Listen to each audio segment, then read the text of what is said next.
Hello friends, आज हम लोग आ गए हैं कार्बन एंड इट्स कंपाउंड्स के पार्ट 2 में, जहाँ पे मैं आप लोग से डिस्कस करने वाली हूँ एलोट्रोप्स एंड एलोट्रोपी के बारे में। आप लोग पार्ट 1 देख सकते हैं, जहाँ पे मैंने कार्बन के बारे में आपको बताया था कि कार्बन कैसे उसकी बॉन्डिंग होती है और कैसे मतलब वो नेचर उसका कैसा है और वो कहाँ अकर होता है। कुछ एग्जांपल्स भी मैंने आपको उसके कंपाउंड्स के दिए थे। पार्ट 2 में आज हम लोग एलोट्रोप्स एंड एलोट्रोपी के बारे में पढ़ेंगे।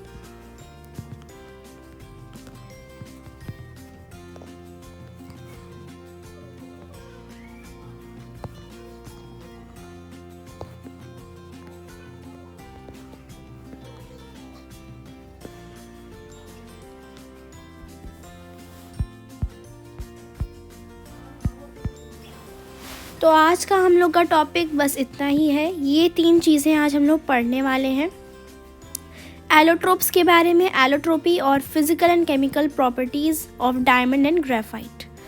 Okay, so let's begin.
So friends, आप लोग की बुक में एलोट्रोप और एलोट्रोपी की ढेर सारी अजीब सी डेफिनेशंस होंगी जो आपको देखकर समझ में नहीं आएंगी।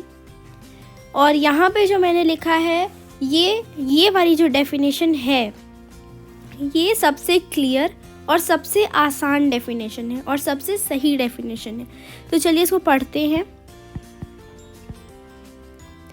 The property due to which an element exists in 2 or more forms which differ in their physical and some chemical properties is allotropy.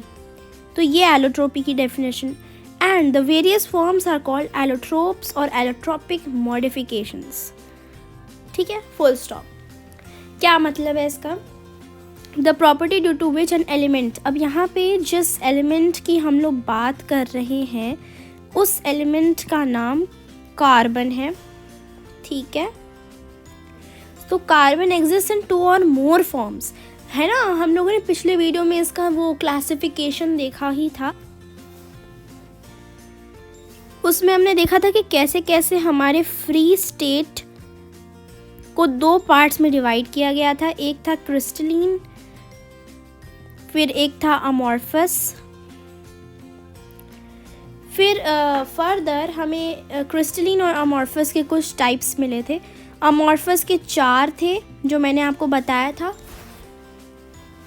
Coal, Coke, lamp black और चारकोल। और क्रिस्टलीन के हमारे पास 3 टाइप्स थे, एक था डायमंड, ग्रेफाइट और full ring. इस video में हम लोग डायमंड और ग्रेफाइट के बारे में पढ़ेंगे कि एक्चुअल में वो क्या चीज़ होती है और उसकी स्ट्रक्चर को पढ़ने वाले हैं। तो यही क्लासिफिकेशन होता है। फिर फर्दर भी और कुछ क्लासिफिकेशंस होते हैं, पर फिलहाल अभी हम लोग उतना डीप में नहीं जा रहे हैं। मैं आपको बस बता रही थी कि ये क्लासिफिकेशन हमने पिछली ही वीडियो में पढ़ लिया था। तो डेफिनेशन को आगे पढ़ लेते हैं। The property due to which an element यानी कि carbon exist in 2 or more forms जैसे कि diamond and graphite, okay, which differ in their physical and some chemical properties is allotropy. जैसे कि फॉर एग्जाम्पल मैं आपको बताऊं, यहाँ पर हम लोग एक डायमंड को बना रहे हैं, तो डायमंड थोड़ा थोड़ा ऐसा दिखता है, मुझे पता तो नहीं है कैसे बनाते हैं, बट ऐसा ही दिखता होगा। ठीक है, ये हो गया हम लोग का डायमंड।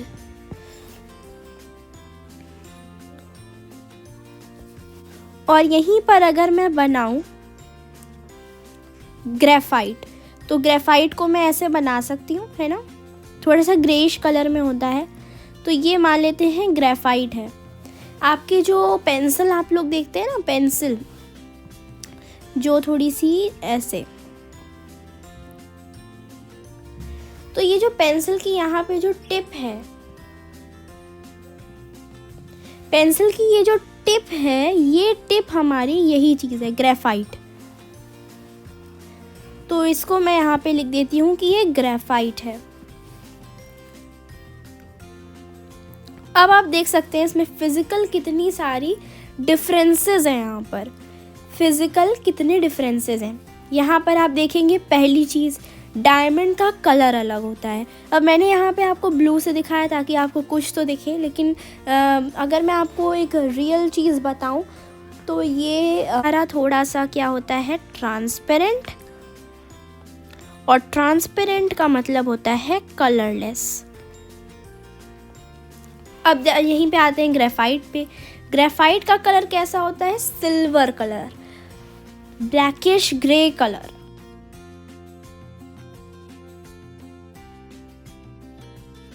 Blackish grey colour. अब ये हो गई कलर की बात। तो फिजिकल चेंजेस ये हुए, फिजिकल मॉडिफिकेशंस ये हुई।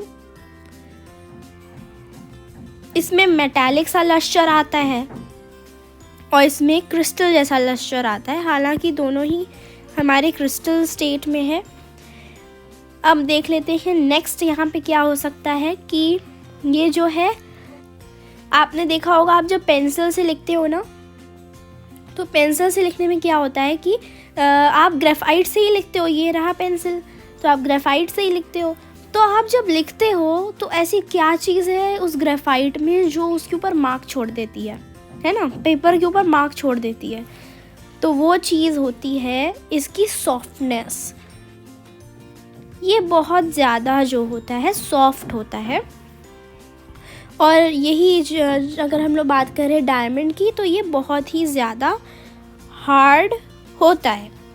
अब इसकी वजह से क्या होता है ये देख लेते हैं। हार्डनेस और सॉफ्टनेस की वजह से क्या होता है।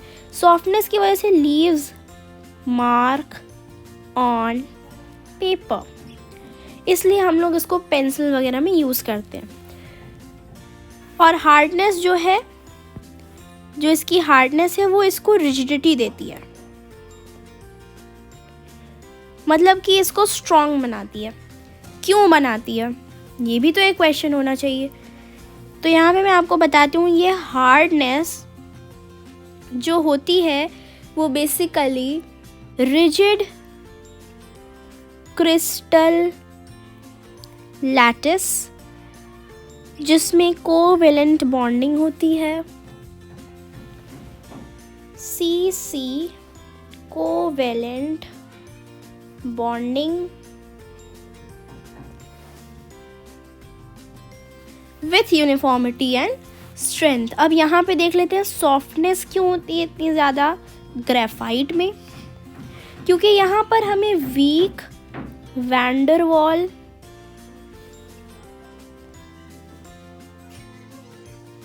फोर्सेस काम करती हैं इसके बीच में,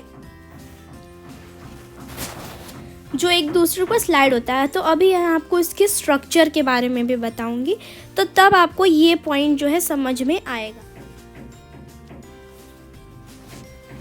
अब आप लोग थोड़ा सा और इसमें सर्च करिए कि और क्या हो सकता है यहाँ पे ग्रेफाइट और डायमंड में। अब यहाँ से आप लोग एक चीज़ पता लगा सकते हैं कि जो डायमंड होता है बेसिकली जो हमारा डायमंड है उसकी डेंसिटी की बात कर लेते हैं। इसकी जो डेंसिटी होती है वो बहुत ज़्यादा हाई होती है, और ये वहीं पर इसकी जो डेंसिटी होती है वो बहुत ज़्यादा लो होती है। पर आपको इसका रीज़न भी पता होना चाहिए। तो रीज़न के लिए मैं आपको बताती हूँ डेंसिटी इतनी ज़्यादा हाई क्यों होती है। क्योंकि इसका कॉम्पैक्ट क्रिस्टल स्ट्रक्चर है, बस यही एक जो है रीज़न हो सकता है, और ये बहुत ही ज़्यादा एविडेंट है। वहीं डेंसिटी यहाँ पे लेस क्यों है, क्योंकि इसका जो है ओपन क्रिस्टल स्ट्रक्चर है। अभी मैं आपको क्रिस्टल स्ट्रक्चर, क्रिस्टल लैटिस और इसका स्ट्रक्चर डायमंड और ग्रेफाइट का तीनों चीज़ें बताने वाली हूँ आपको। अब बात कर लेते हैं एक और इसके एस्पेक्ट की। इलेक्ट्रिसिटी कंडक्टर है कि नहीं। इलेक्ट्रिसिटी नॉन कंडक्टर, मतलब ये इलेक्ट्रिसिटी को कंडक्ट नहीं करता है। अब इसके पीछे भी रीज़न है, तो मैं यहाँ पे एक और चीज़ लिख दूँ, heat and electricity non conductor. ये तो समझ ही जाएंगे, heat and electricity non conductor. और यहाँ पर heat and electricity good conductor.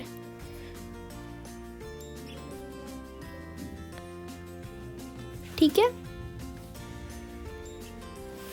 इसके पीछे का रीज़न क्या है। रीज़न हर एक चीज़ के पीछे का आपको पता होना चाहिए, यही तो होती है केस स्टडी की बात। तो इसका इसलिए है क्योंकि नो फ्री इलेक्ट्रॉन्स। और देखो यही एक कॉमन चीज़ है, ग्रेफाइट में ऑब्वियसली फ्री इलेक्ट्रॉन्स प्रेजेंट होंगे, तभी तो वो हीट को कंडक्ट करेगा, हीट एंड इलेक्ट्रिसिटी को। यही फिजिक्स में पढ़ा है हम लोगों ने। तो यही बात है। अब सारी फिजिकल प्रॉपर्टीज़ ख़त्म हो चुकी हैं। तो यहाँ से आपको क्या पता चला कि ये जो एलोट्रोप्स है, एलोट्रोपी का मतलब तो आप समझ ही गए कि कोई एलिमेंट, जैसे कि हम कार्बन की बात कर रहे हैं, तो वो दो से ज़्यादा फॉर्म्स में रहता है, और उसकी इस प्रॉपर्टी को हम लोग एलोट्रोपी कहते हैं, जिसमें उसका फिजिकल और केमिकल प्रॉपर्टी चेंज होता है। केमिकल प्रॉपर्टी उतनी चेंज नहीं होती है, कुछ केमिकल प्रॉपर्टीज़ चेंज हो सकती हैं, और वो बहुत ही कम, मिनिमम होती हैं, बहुत ज़्यादा। तो अभी मैं आपको वो भी बताऊंगी। पहले स्ट्रक्चर देख लेते हैं हम।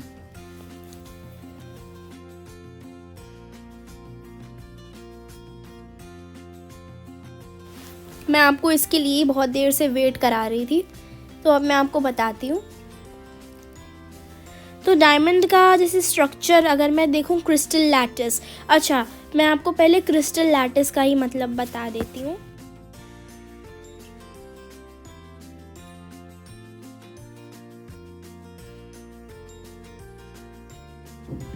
ये कुछ कॉमन डाउट्स होते हैं लोगों के कि क्रिस्टल लैटिस, क्रिस्टल स्ट्रक्चर और एटॉमिक स्ट्रक्चर में क्या डिफरेंस है। सबसे पहली चीज़, crystal lattice, crystal structure same होते हैं। They are just the synonyms. Okay, तो आप क्रिस्टल लैटिस बोलें या क्रिस्टल स्ट्रक्चर बोलें, सेम मीनिंग होगी।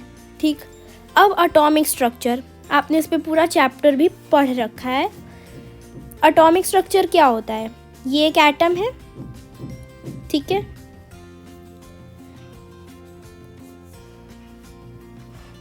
तो ये एक एटम है, बस यही है एटॉमिक स्ट्रक्चर। तो एटॉमिक स्ट्रक्चर किसी इंडिविजुअल एटम के लिए हम लोग निकालते हैं, और वहीं क्रिस्टल लैटिस या फिर क्रिस्टल स्ट्रक्चर हम लोग ग्रुप ऑफ एटम्स के लिए निकालते हैं। अब ये ग्रुप ऑफ एटम्स ऐसा नहीं कि जैसे मान लेते हैं ये कोई हमारा कोई ऑब्जेक्ट है, और इस ऑब्जेक्ट में ये एटम्स पड़े हुए हैं, और बस इन्हीं एटम्स को अगर हम लोग ग्रुप में कंसिडर करें तो वही उसका क्रिस्टल लैटिस होगा। नहीं, क्रिस्टल नाम से समझिए कि क्रिस्टल का मतलब कि कोई ज्योमेट्रिक शेप होगा इसमें, ऑब्वियसली कोई ना कोई ज्योमेट्री होगी। जैसे कि यहाँ पे मैं बात कर रही थी डायमंड की, तो डायमंड के जो क्रिस्टल स्ट्रक्चर है उसमें कुछ ज्योमेट्री है, कोई ज्योमेट्रिकल शेप है, कोई सिमेट्री है जो बार बार रिपीट होती है। तो कोई रिपीटिंग सिमेट्री है, सिमेट्री कह सकते हैं, या फिर हम लोग उसको ये भी कह सकते हैं रिपीटिंग ज्योमेट्री, ज्योमेट्रिकल स्ट्रक्चर कह सकते हैं। ऐसा हम लोग इसको कह ही सकते हैं। तो ये ग्रुप ऑफ एटम्स हम लोग इस तरीके के एटम्स को लेते हैं। तो क्रिस्टल लैटिस वो होता है। अभी मैं आपको आगे बताऊंगी तो आपको और समझ में आएगा। तो ये तो आपको समझ में आ ही गया। अब मैं आपको स्ट्रक्चर के बारे में बता रही हूँ। तो इधर साइड में थोड़ा डायमंड का बना दे रही हूँ।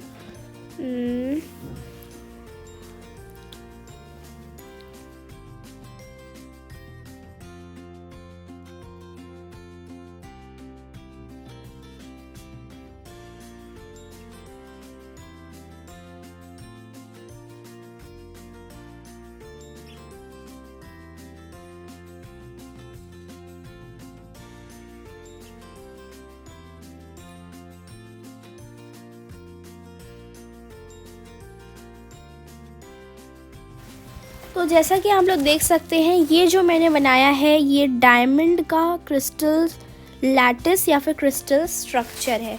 ये देखिए, ये ग्रुप ऑफ एटम्स हैं जो एक ज्योमेट्री में है, एक ज्योमेट्रिकल स्ट्रक्चर बना रहे हैं। डायमंड का जो क्रिस्टल लैटिस है वो पूरे जो डायमंड का जो पूरा बॉडी है, जो पूरा ऑब्जेक्ट है, उसमें रिपीट होगा।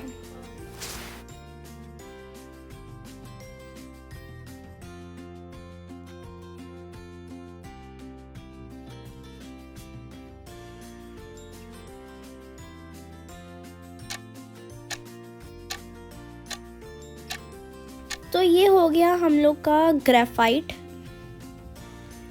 ग्रेफाइट का क्रिस्टल लैटिस ऐसा दिखता है।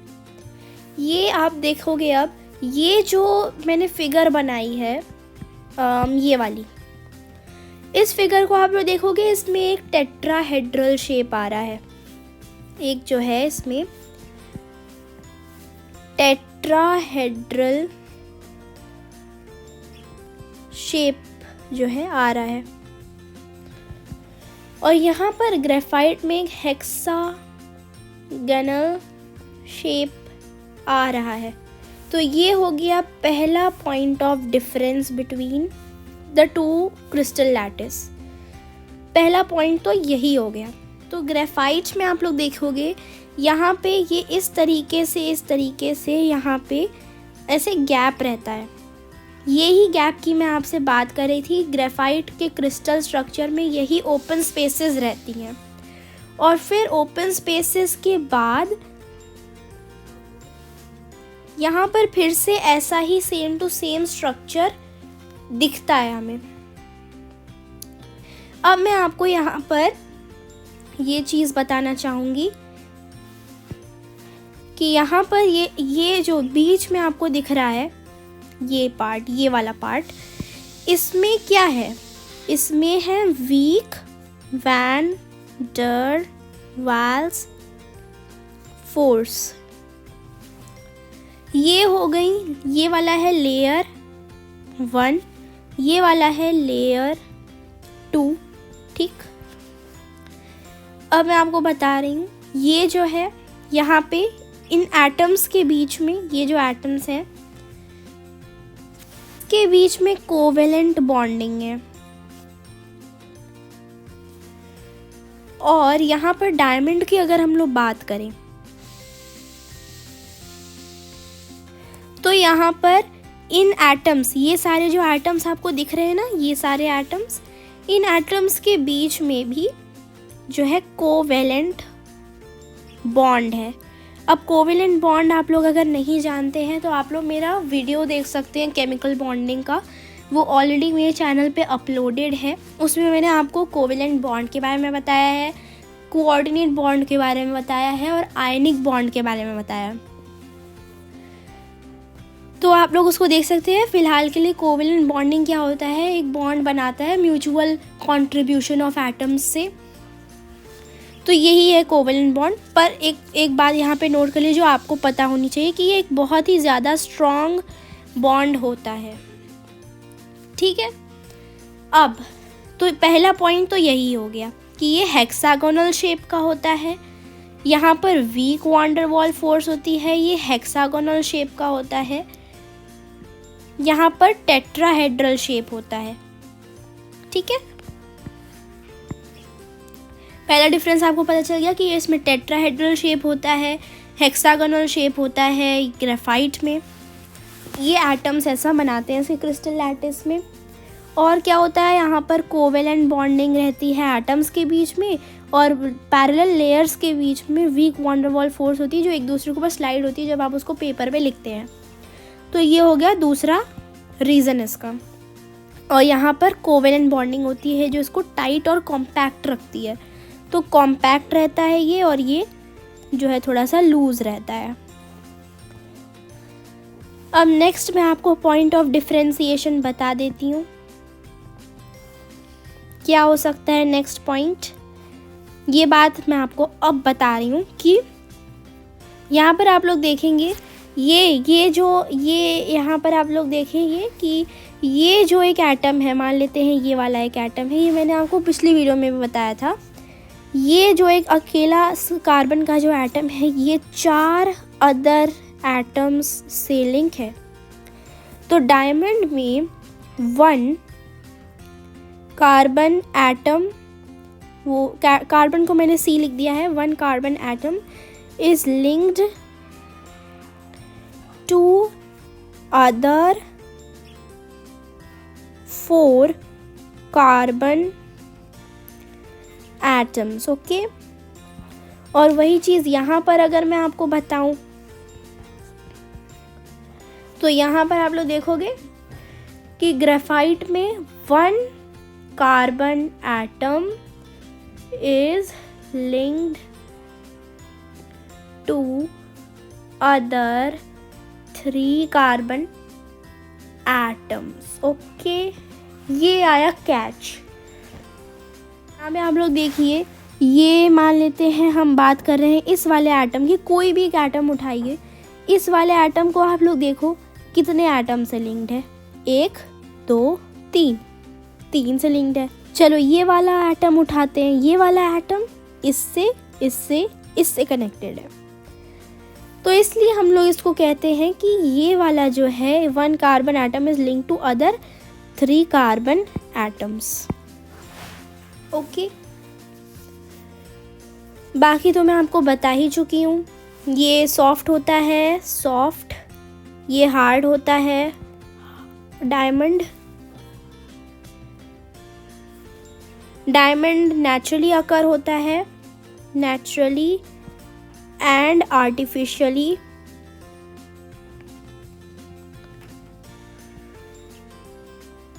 अकर होता है। और अगर इसकी बात करें हम लोग ग्रेफाइट की, तो ग्रेफाइट जो है हम लोग का नेचुरली, ये भी अकर होता है, नेचुरली एंड आर्टिफिशियली, ये दोनों ही अकर होते हैं। यहाँ पे to add to your knowledge मैं आपको बता देती हूँ कि आर्टिफिशियली ये एकिसन प्रोसेस से इसको डिराइव किया जाता है ग्रेफाइट को।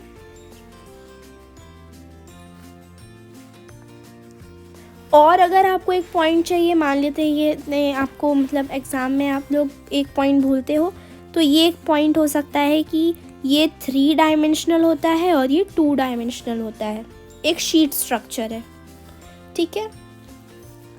तो इस तरीके से आप लोग कर सकते हो। ये तो मैंने आपको बता दिया स्ट्रक्चर के बारे में। अब मैं आपको बताने वाली हूँ केमिकल प्रॉपर्टी, बस इसके बाद इस वीडियो को हम लोग एंड करेंगे।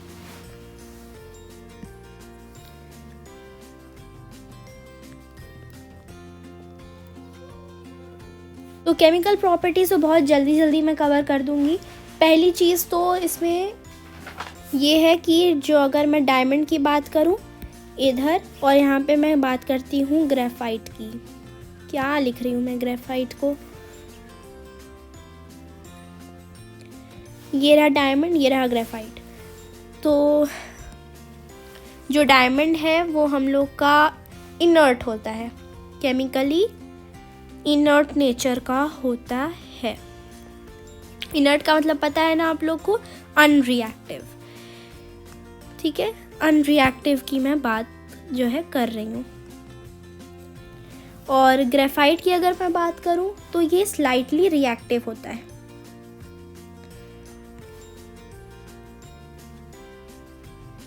मैंने आपको पहले ही बताया था केमिकल डिफरेंसेस बहुत कम होंगे इसमें।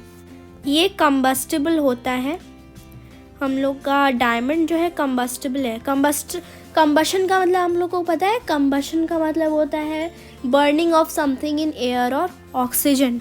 तो कंबस्टिबल का मतलब कि ये डायमंड जो है ये किसी एक्सटेंट तक, किसी टेम्परेचर तक अगर हम उसको लेके जाएं तो ये बर्न करने लगेगा ऑक्सीजन में, in an atmosphere of oxygen. तो देख लेते हैं कौन से टेम्परेचर पे, तो 900 डिग्री सेल्सियस ऐसा तो बुक में दिया हुआ है। ये कंबशन होता है इसका, तब क्या बनाता है, फॉर्म्स क्या बनाता है, CO2 ओनली। क्यों सिर्फ CO2 बनाएगा ये, बिकॉज कि जो डायमंड है वो टोटली कार्बन से बना हुआ है। चाहे वो कैसा भी दिखे, डायमंड टोटली कार्बन से बना हुआ है, और ग्रेफाइट भी टोटली कार्बन से ही बना हुआ है। अब यहाँ पे देख लेते हैं कि इसका क्या जो है यहाँ पे सिनेरियो इसका चल रहा है। तो ये भी कंबस्टिबल होता है, मतलब ये भी बर्न करता है। और बुक के हिसाब से अगर मैं बताऊं तो ये 700 डिग्री सेल्सियस पे बर्न करता है। इस पे ये जो है it Burns very brightly. Okay, और यहाँ पर क्या करेगा, फॉर्म्स CO2। और क्योंकि ये जो ग्रेफाइट है वो बेसिकली इसमें थोड़ा सा, जैसे ग्रेफाइट का ओपन स्ट्रक्चर होता है, तो ओपन स्ट्रक्चर होने की वजह से इसमें कुछ अदर पार्टिकल्स भी होते हैं, इसलिए CO2 बनाता है, थोड़ा सा CO बनाता है और ऐश। तो ये इसके ट्रेसेस होते हैं। ट्रेसेस मतलब बहुत ही स्मॉल अमाउंट, तो कार्बन मोनोऑक्साइड और ऐश का बहुत ही स्मॉल अमाउंट रहता है इसमें। अब बुक के हिसाब से तो इसमें 700 डिग्री सेल्सियस दिया है और डायमंड को 900 डिग्री सेल्सियस दिया है, लेकिन यहाँ पे मैं आपको एक लॉजिक बताती हूँ, 700 से ज़्यादा टेम्परेचर चाहिए होता है, ऐसा बुक में लिखा है इसलिए मैंने आपको बताया। लेकिन ग्रेफाइट को बर्न करने के लिए हमें 700 से ज़्यादा टेम्परेचर चाहिए होता है। तो 700 डिग्री सेल्सियस मैं यहाँ पे सेल्सियस प्लस मैंने कर दिया है। अब इसके पीछे का जो है मैं आपको लॉजिक बता देती हूँ कि लॉजिक क्या है, क्यों हमें 700 डिग्री प्लस यानी कि बहुत ज़्यादा टेम्परेचर की ज़रूरत पड़ती है। वो इसलिए क्योंकि जो इसके बीच में जो वैसे ये लॉजिक दोनों में ही अप्लाई होगा, तो ऐसा नहीं है कि ये लॉजिक सिर्फ मैं आपको ग्रेफाइट के लिए बता रही हूँ, ये लॉजिक दोनों में ही अप्लाई हो रहा है, इसलिए मैं यहाँ सेंटर में लिख देती हूँ यहाँ पर। ठीक है, यहाँ पे लॉजिक क्या लग रहा है कि क्योंकि यहाँ पे हम लोग बात कर रहे थे कोवेलेंट बॉन्ड्स की, covalent bonds are strong, therefore to break the bonds we need very high energy and high temperature। बस यही है डिफरेंस। सो फ्रेंड्स, आज की वीडियो मैं यहाँ पर यहीं पे स्टॉप कर देती हूँ। अगली वीडियो में हम लोग पढ़ेंगे ग्रेफाइट और डायमंड के कुछ यूजेस, और फिर हम लोग चले जाएंगे अमॉर्फस एलोट्रॉप्स पर। आई होप आपको आज की वीडियो समझ में आ गई होगी। Thank you friends.